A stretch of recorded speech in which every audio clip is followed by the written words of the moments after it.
Then beyond the bamboo blinds, a stout, dignified-looking man sat, his shoulders shaking as he laughed heartily. A tense atmosphere enshrouded the great hall, which was lined with the high-ranking members of the Satomi Alliance.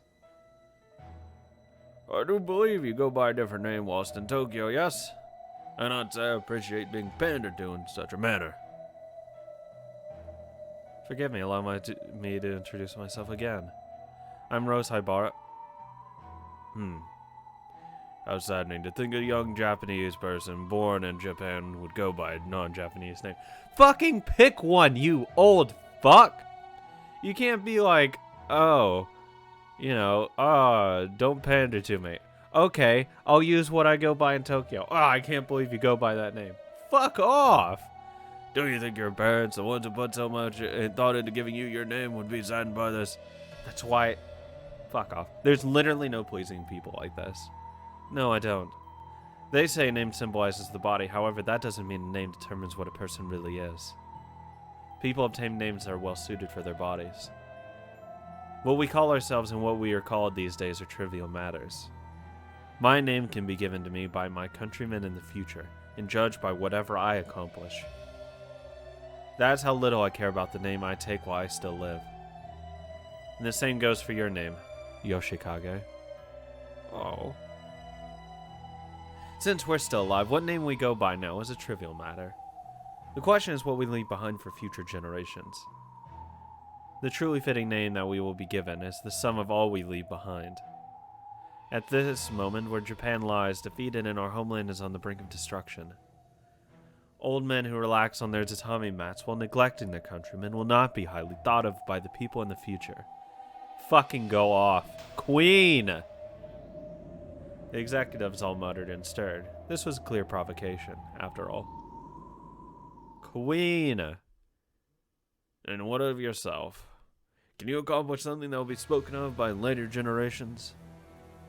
I desire nothing of the sort. I don't care if I disappear into the gaps of history. However, I want to become one link in the chain that leads our culture into the future. Seems you have some objections regarding my soy sauce business.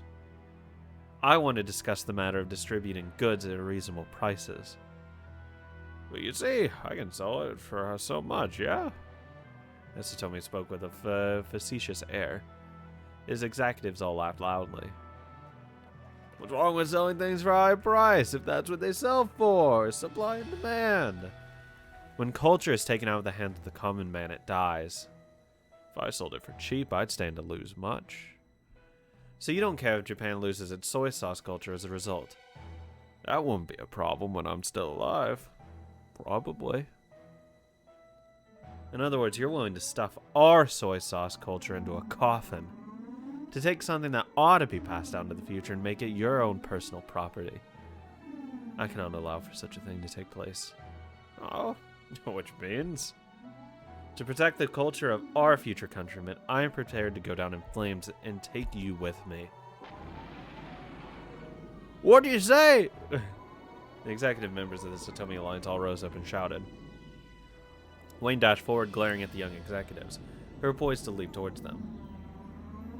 However, Rose and Saitama remained silent as sparks flew across the bamboo blinds between them.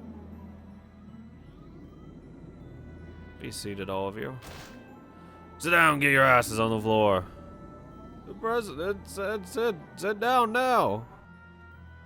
With an angry roar like an earthquake, Satomi silenced everyone in the room in an instant. Reluctantly, still glaring at Rose's group, the executives on his side took their seats. Wayne also wiped away cold sweat, returned to his former position, and sat down. Every once in a while, Rose did things that were terrifyingly daring. Yeah. Ever since she had gained confidence as the representative of City 23's underworld, she had only grown more imposing. Once again, Wayne was astonished by the depths of the person who he served.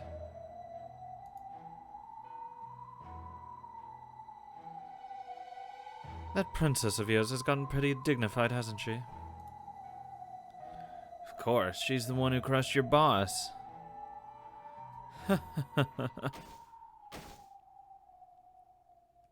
Satomi slowly rose to his feet, passed through the bamboo blinds, His large body shook the tatami mats. Though he was old, he was still as imposing as a giant, and had a dignity that made even Wayne gulp. Shall we take a short walk in the garden? I'd be happy to. Give us some space, you all. Let's continue this discussion alone, shall we?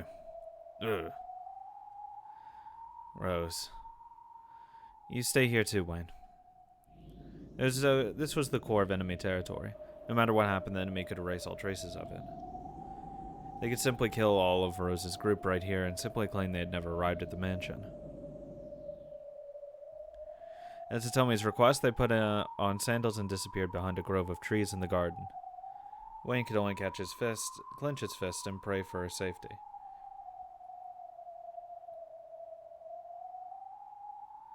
Rose. Yes, sir? Guess what you passed? Ah! Satomi laughed out loud, his large body shaking. Where had his threatening appearance gone to? He looked like a smiling, kindly old grandpa, reunited with his granddaughter after many years. Satomi, are you really sure that was okay? Your executives looked really mad. At that time, Wayne was witnessing something unbelievable. Soon as Rose and Satomi disappeared into the garden, all the executives turned to face Wayne and started clapping. Congrats! Looks like the old man's taking a liking to you. Damn, what a perv. He just loves hearing young girls scold him. Same, king! Still, she's got some balls. I imagine someone that young going through that without getting scared. I see, so that's why Kirigi likes her so much. Okay, let's get some drinks on here. Out of here, come on, get it cleaned up. Kitchen's ready to go, bring the food in now.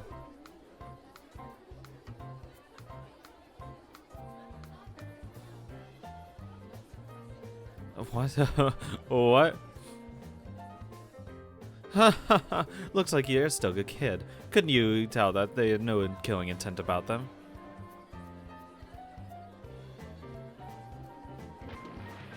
What do you mean, what's so funny? Groups of Nakai waitresses came in from beyond a sliding door, and in seconds a drinking party was set up in the hall. It had all been a farce of Satomi's. Satomi, who liked playing around with young girls, had simply wanted to play the underworld boss with Rose for a bit.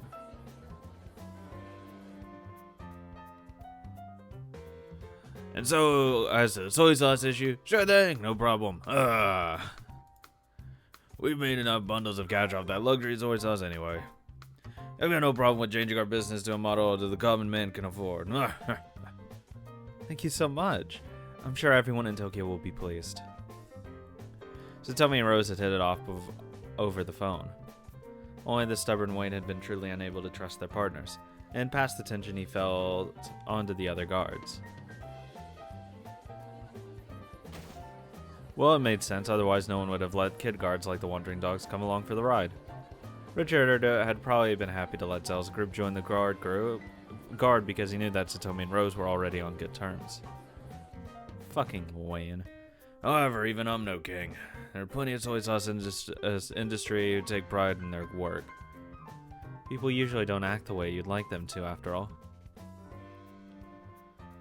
I know, right? Nobody knows how hard you've got to work at this. I mean, come on. Would you like to drop by our club one of these days? I think you'll be able to find a relax and chat about all sorts of things. You know, I'm a tad particular about my taste in girls. I've already researched your taste. Tight around the middle and big where it counts. And something about liking girls with well-shaped butts. What a fucking Chad! Yes! Ha! You got me there. King. Hell yes. Afterwards, during the peaceful drinking party, they began discussing the details. First off, Satomi had no objections to the idea of putting soy sauce culture back into the hands of the common man.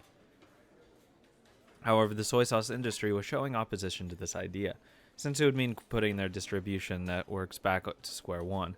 You know what's crazy? Like, how I really enjoy the fucking economics and power politics of this fucking novel. Everything else is like, meh, it's all right. But once we get down to the power politic game, that's where I get interested.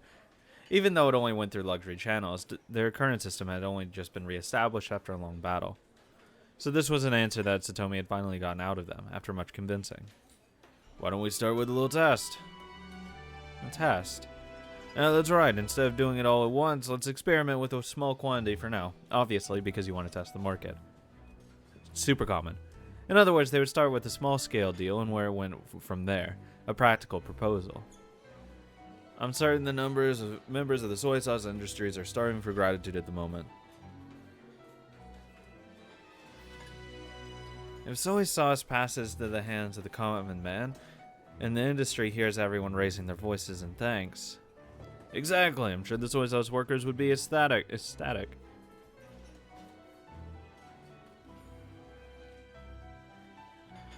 And if that happens, I believe they will gladly approve the plan to change their distribution patterns.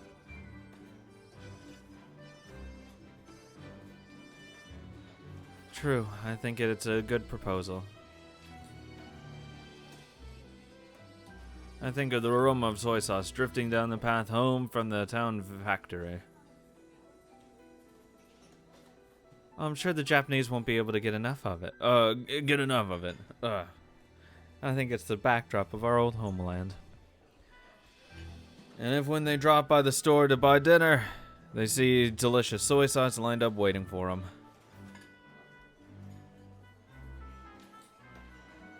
Sure, they'll all buy a lot.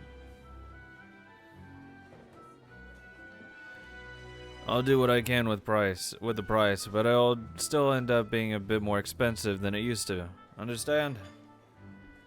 Bringing it all the way back to pre-war prices would be asking a bit much.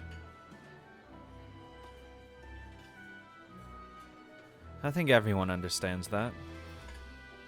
It might be a bit expensive, but it's real soy sauce. I'm sure they won't choose that fake soy sauce with all its strange added chemicals, no matter how cheap it is. Yeah, okay. Yeah, that fake soy sauce really is awful. I hear it can make your tongue go numb or blind you. Jesus, fucking rat poison. In the jumble after the war, a lot of particularly low-quality products made the rounds in Japan. This affected alcohol in particular, but the fake soy sauce was certainly one of those infamous products. I mean, that's what the whole U.S. prohibition and moonshine was for. So yeah, makes sense. If it was just soy sauce watered down, that wouldn't be so bad. But there are supposedly several strange chemicals introduced to make it taste plausible. I'd say passable, but whatever. Different word choice. Partially because of that, the city folk added soy sauce of unknown origins. Rose had thought that this was yet another reason for the distance of soy sauce from her countrymen.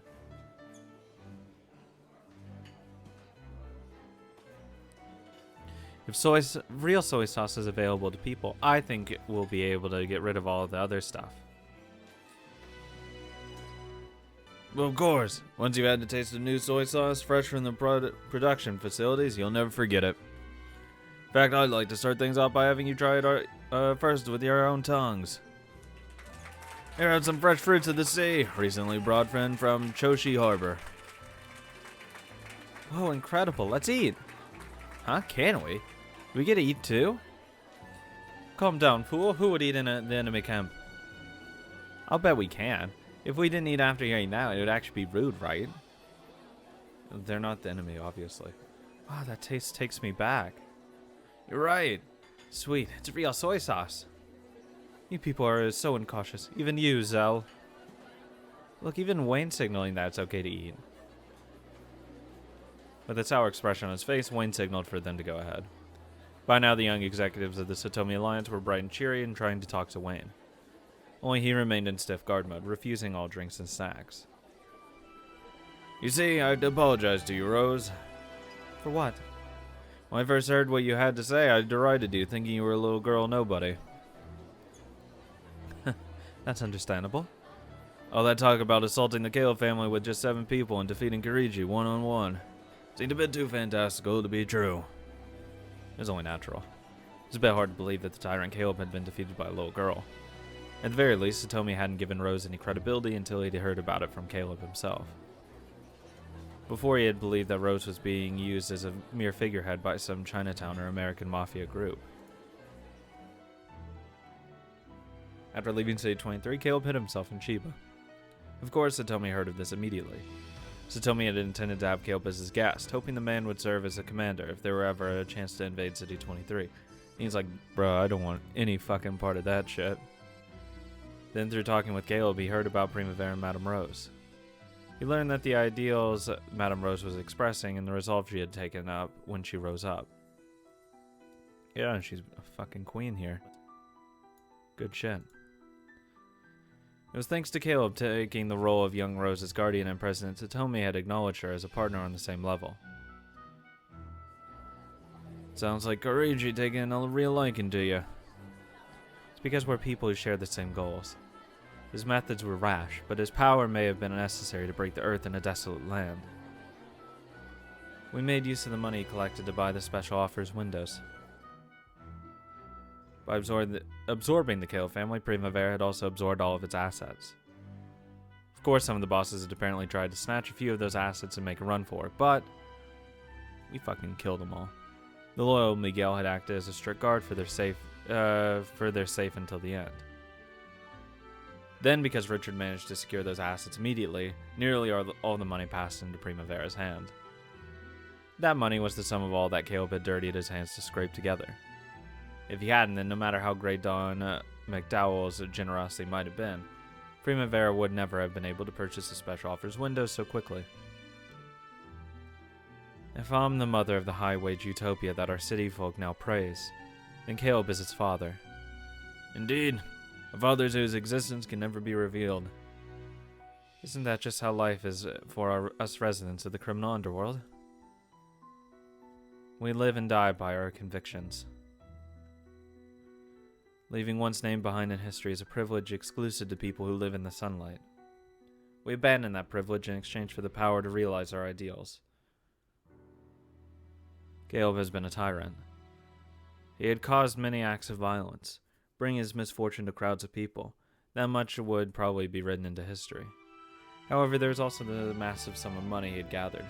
Without that, Rosa wouldn't have been able to make her ideals come true this successfully.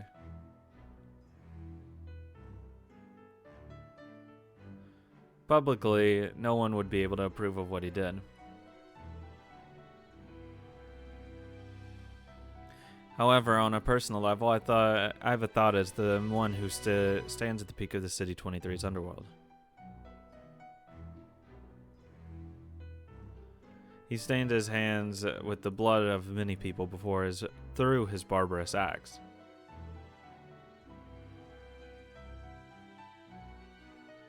By now, they're probably being recorded as the barbarism of the tyrant who nearly destroyed City 23.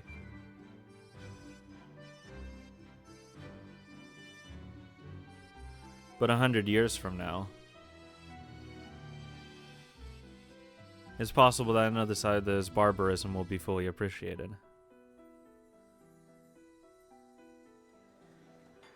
Let our countrymen in the future judge our accomplishments.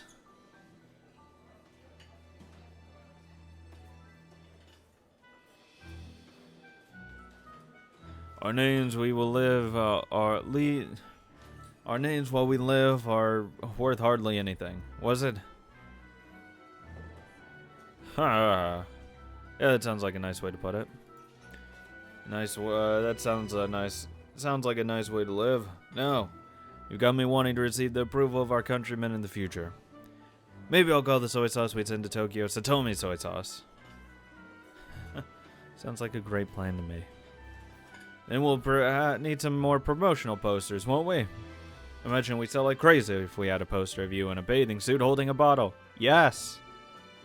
We'll be sure to find a prettier girl than me for that, so I hope you'll forgive me if I pass. I want to see you in a bikini. Hey, old man, don't push it.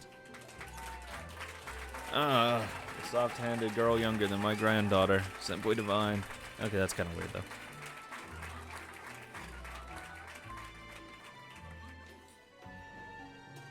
That age difference is really weird.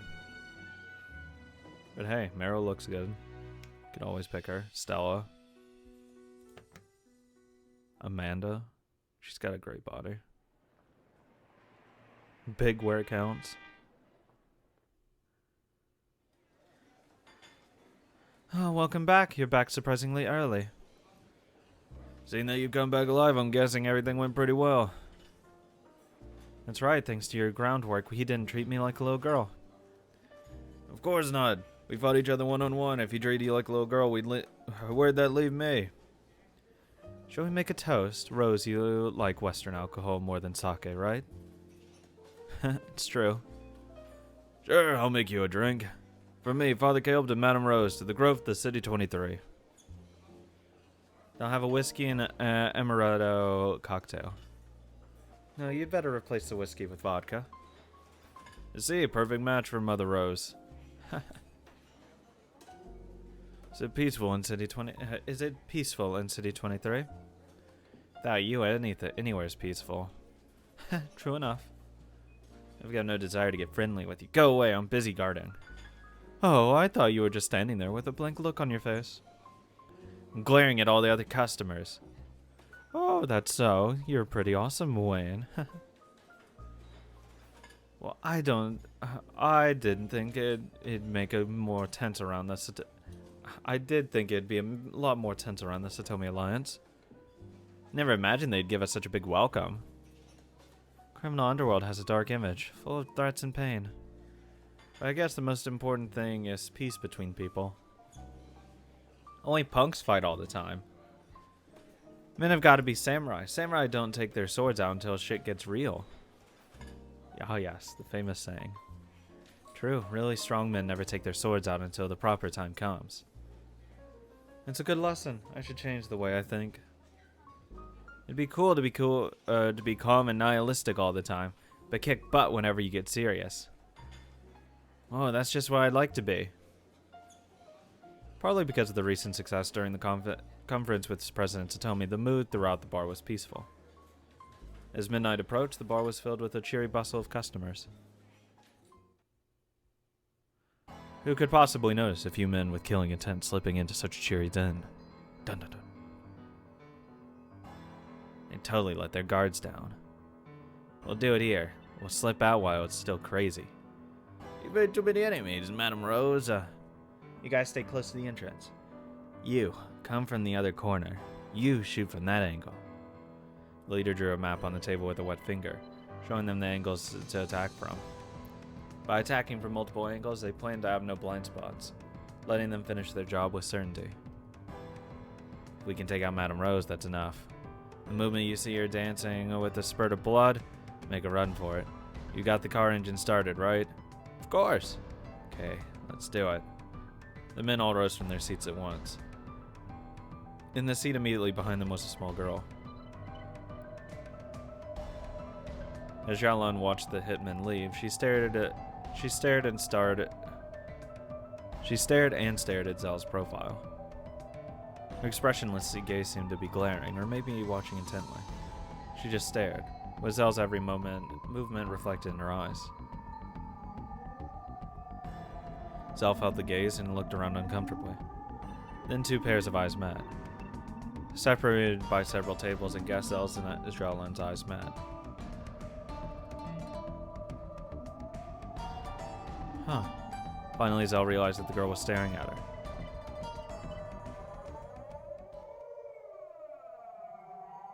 She had no idea why she was being stared at. The girl's mouth seemed to be moving, but she couldn't hear what it was in this tumult of noise. Who are you?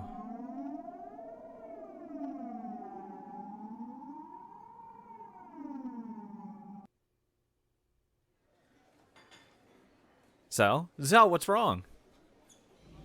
The hitmen reached their positions. They removed the safeties from their handguns in their pockets. The leader would give the signal. The other waited for the signal to attack.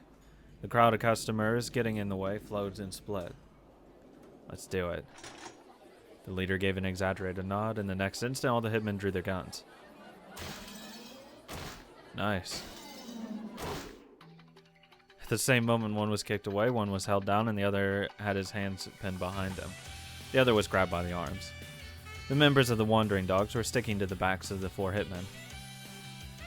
These people have guns. What do you think you're doing, little girl?